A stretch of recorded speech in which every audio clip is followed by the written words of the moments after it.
first, for those of you who don't know me, I'm AJ. I'm the events manager for USRowing.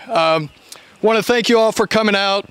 This event is special because you guys come out here and race it every year. So, we had good numbers this year compared to when we've been here in the past. So, thank you all for making the trip and for coming out this year. Real quick, I want to give a quick thank you to all the people that make this happen. We have a volunteer referee corps that's here from all over the country. Oak Ridge Rowing Association, Visit Oak Ridge, and all of the volunteers that'll be here over the week. So let's give them a quick hand and thank them for making this happen. So I've just got a few quick things, mainly yellow wristbands. Make sure you have it. This year you don't have to worry about event numbers, just make sure your name's on it and that you have it on to go weigh in or go through the docks. We'll be checking lineups in both places, so if a lineup shows up incorrect, we'll have to settle it up at the USRowing desk. Other than that, awards are going to take place over the peninsula. Some of you have brought trophies over to the tent. There's a tent over down by the finish line there. It's pretty open, so as your schedule allows, just come through. Get whatever you need. Once the race is marked official, you can pick up your medals at any time after that point. Last thing I have, weather alerts. We hope not to need them this week. We go ahead and we put the race day contact for every entry on the list, so you should have gotten a test around 1:15 today. If you didn't and you want to be added to the list, come give me your number and I'll just add it for you. That way any further messages you're able to get. So now I'll turn it over to our chief referee, Lynn Wilder. Thanks, AJ. So hi, if I can stand up straight, will be great.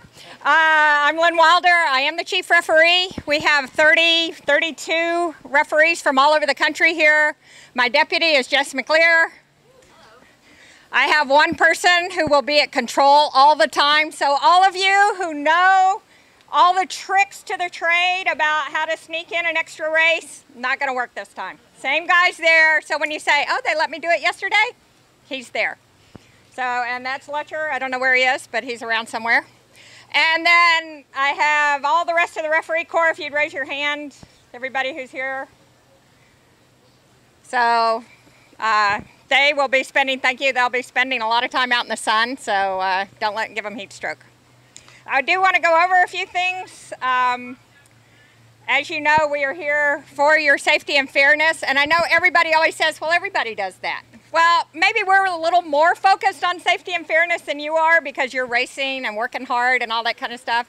So just know that that's what our primary interest is, and it is also for everybody to have fun. Best regatta is if you never realize we actually were there. So I want to walk a little bit through what you're going to go through. So Control Commission, the first thing you'll see, we have been doing coxswain weigh-ins all afternoon. Coxswains weigh in once for the regatta. When you come to weigh in, know all of the races that you are going to be in so that you can fill out the forms correctly. Lightweights weigh in once a day. So if you're rowing in more than one race, you weigh in once. But let us know all of the races that you are in for that day. And that is between 2 hours before your first race and 1 hour before your first race. So typical weigh-in window for coxswains. And weigh-ins, if you haven't seen them, are in the boat bays. There is a test scale that will be open as well, and your packet has the weigh-in schedule. We open at 7 in the morning. So when you go down, have your IDs with you, have your little wristband when you go down to launch. We have to launch 7 boats every 4 minutes. We have to recover 7 boats every 4 minutes. Now in the afternoons we get to go to 6. And there are a few races that aren't fully subscribed. So, but that means there's not any time on the docks, especially when we get to the big boats, to the 8s. We got 2 boats, 2 launch docks, 2 recovery docks. So when you come down, have your little band on. You won't get to launch if you don't have it. Little red, yellow band. Have your oars ready. You cannot leave your oars for a long period of time in the areas between the docks. That is for people who are launching and who have just come in. They got to come, you bring them down right before you launch. You come back right after you get in and get them. There's just too many people here for you to leave, for all the oars to end up in that space. So have your oars, be ready to go. Before you come down, check your own bow ball and foot ties so that when we check them, you can go right onto the dock and you don't have to stop and tie them yourself. If you do that when they're on the rack over by where you are, it's a lot easier. I will tell you to be patient. There's a lot of people here, like I said, a lot of boats launching, so just be really patient with everybody.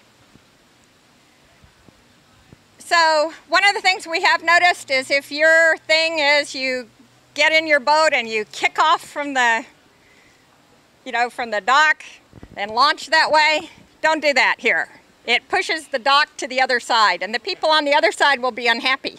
So walk your boat off the end of the dock, please.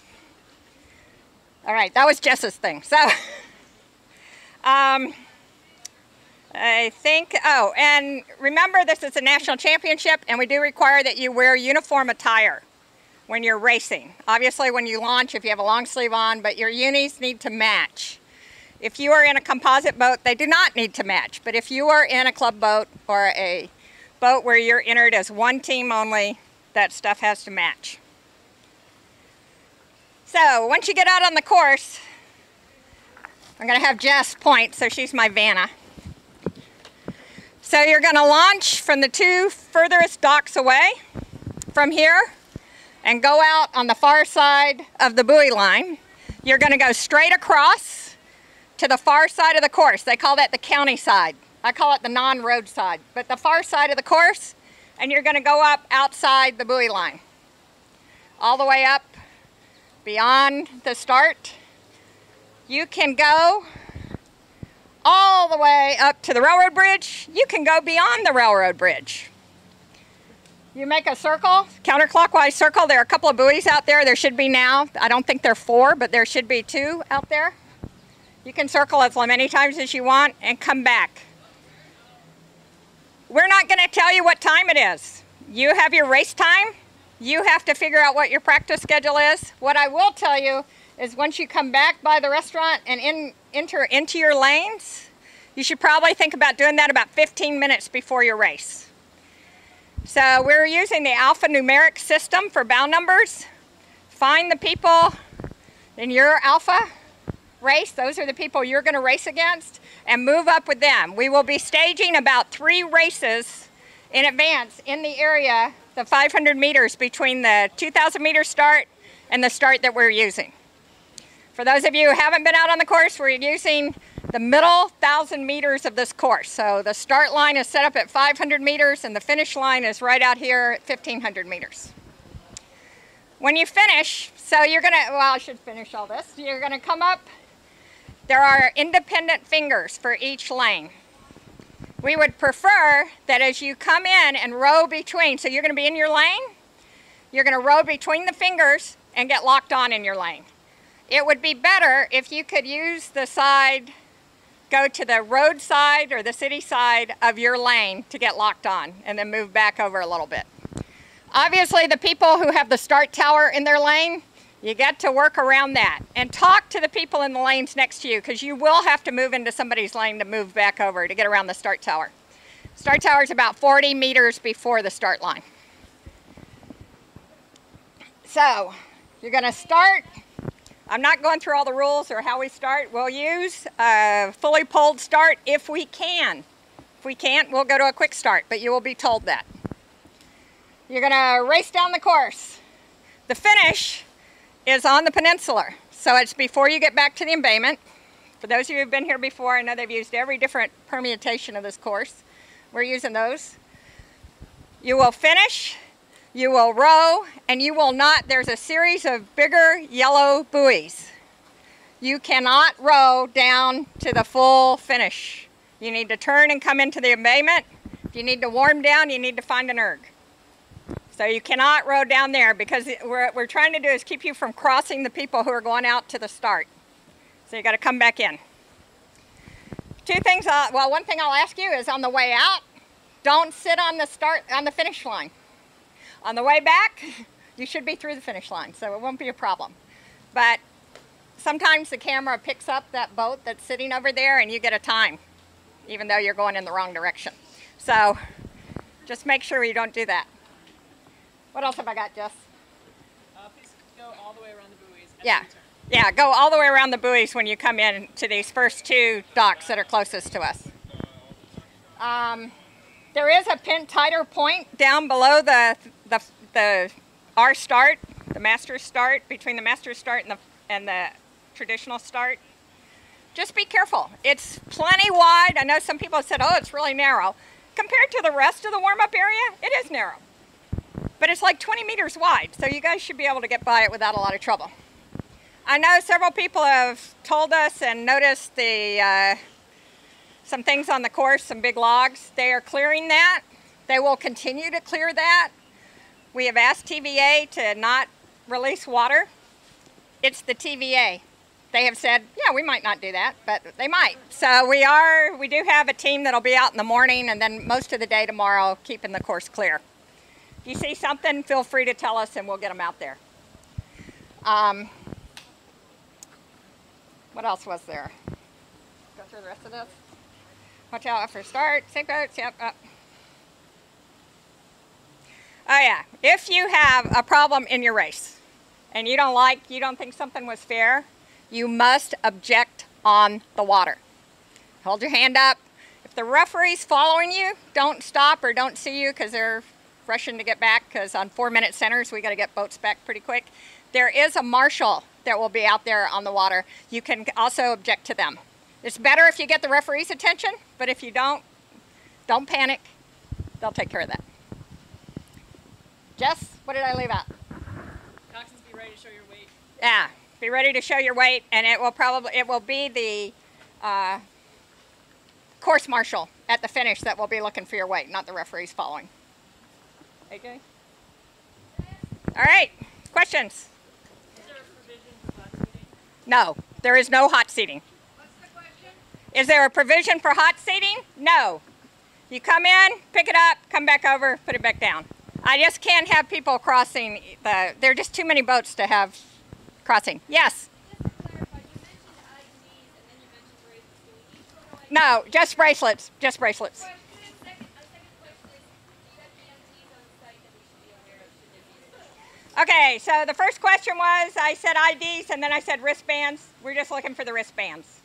You don't have to bring a photo ID with you. Hopefully they have taken care of those kind of things.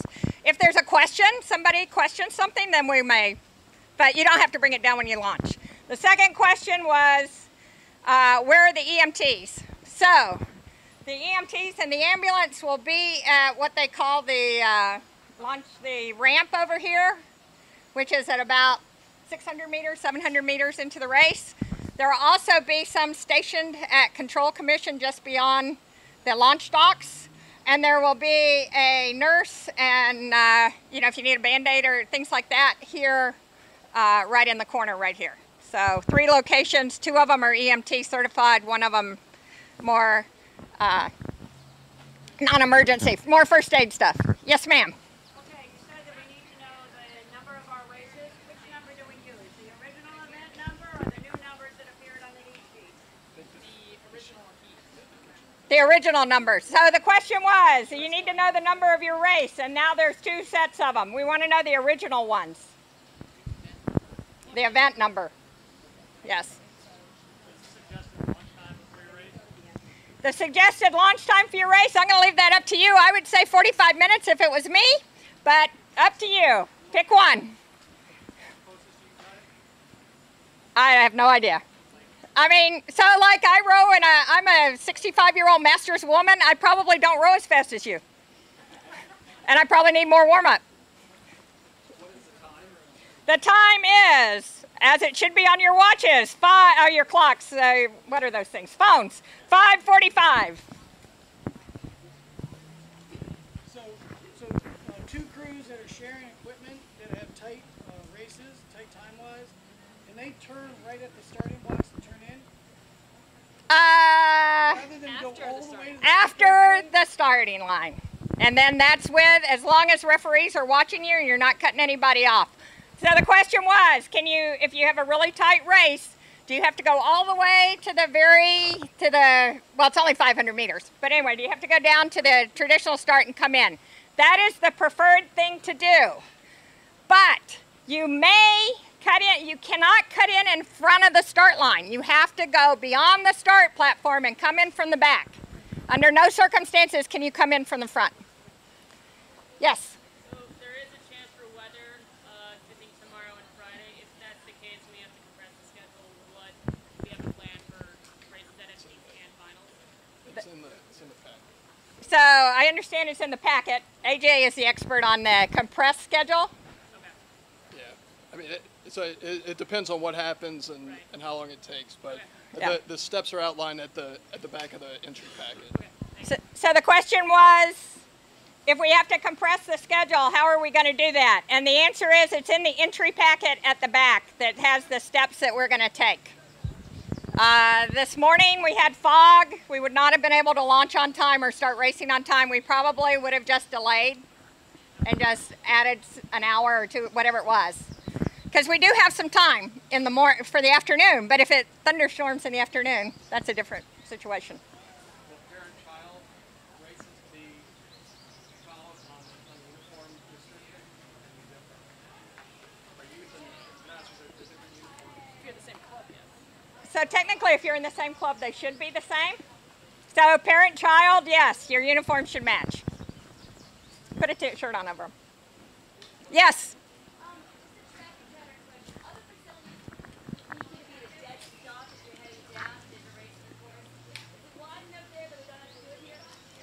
So your package says that on the way down, and in your rules of rowing on the way down, you're supposed to stop when a race is coming. So please stop when a race is coming down the course. Yes? Yes?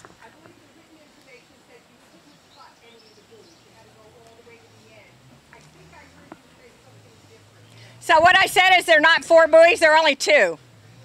So the question was above the railroad bridge, it says you have to go all the way around all the buoys. You can't cut. There's only 2 buoys and it's about 400 meters. So you have to go around the buoys, yes. Yes. Yes.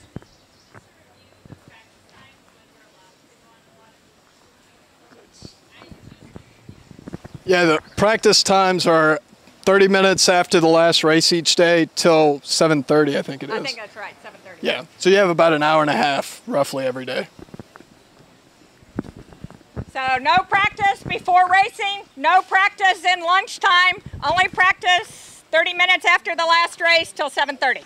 Yes, ma'am. For events such as event 11 tomorrow, where it's not identified if there are heats, but at the end of the day, race slot says to be determined, when is that going to be filled in if we have heats or just finals?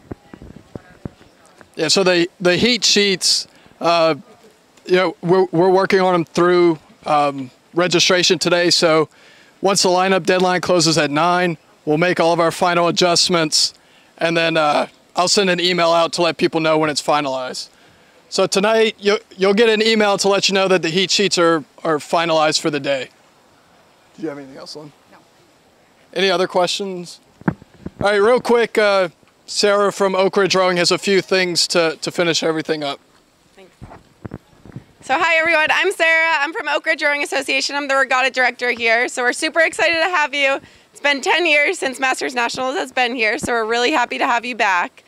Just a few quick things. So parking, to go over that one more time, there have been quite a few questions about that. This boathouse parking lot is completely closed tomorrow to referees and USRowing and car top parking. And let me reframe that. Not car top parking, car top drop off. So that is going to be completely filled. No one else is allowed to park in that area. If you are a car top, I will start by saying I understand that it is a long walk.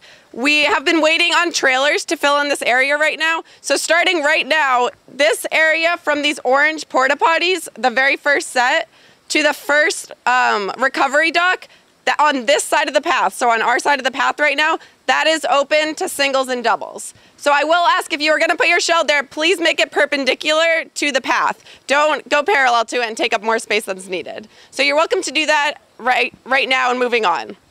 Please don't go into space if you have just one shell. We still are expecting trailers, so please save that. If you have one trailer, please only take one space as well.